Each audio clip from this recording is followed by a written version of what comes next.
കരിപ്പൂർ വിമാനത്താവളം കേന്ദ്രീകരിച്ച് നടക്കുന്ന സ്വർണ്ണക്കടത്തിൽ മുഖ്യമന്ത്രി ആദ്യം പറഞ്ഞതിൽ നിന്നും മലക്കം മറിഞ്ഞുവെന്ന് ബി.ജെ.പി. സംസ്ഥാന അധ്യക്ഷൻ കെ സുരേന്ദ്രൻ. വോട്ട് ബാങ്ക് രാഷ്ട്രീയത്തിന്റെ കാരണം കൊണ്ടാണ് മുഖ്യമന്ത്രിയുടെ മലക്കം മറിച്ചിൽ. മുഖ്യമന്ത്രി അവസരവാദത്തിന്റെ അപ്പോസ്തലനാണെന്നും കെ സുരേന്ദ്രൻ കൊച്ചിയിൽ വാർത്താസമ്മേളനത്തിൽ പറഞ്ഞു. സ്വർണ്ണക്കള്ളക്കടത്തിനെ സംബന്ധിച്ചും ഹവാല ഇടപാടുകളെ സംബന്ധിച്ചും ഒരു ഇംഗ്ലീഷ് പത്രത്തിന് മുഖ്യമന്ത്രി നൽകിയ അഭിമുഖം ആ പറഞ്ഞ നിലപാടിൽ നിന്ന് മുഖ്യമന്ത്രി ഇപ്പോൾ പൂർണ്ണമായിട്ടും യു ടേൺ അടിച്ചിരിക്കുക.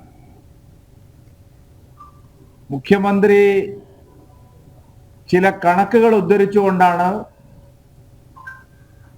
കരിപ്പൂർ വിമാനത്താവളം കേന്ദ്രീകരിച്ച് നടക്കുന്ന കള്ളക്കടത്തിനെ കുറിച്ച് വിശദീകരിച്ചത്.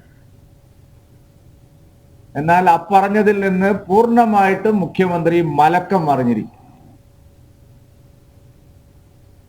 അവസരവാദത്തിന്റെ അപ്പോസ്തലനാണ് മുഖ്യമന്ത്രി ശ്രീ പിണറായി വിജയൻ.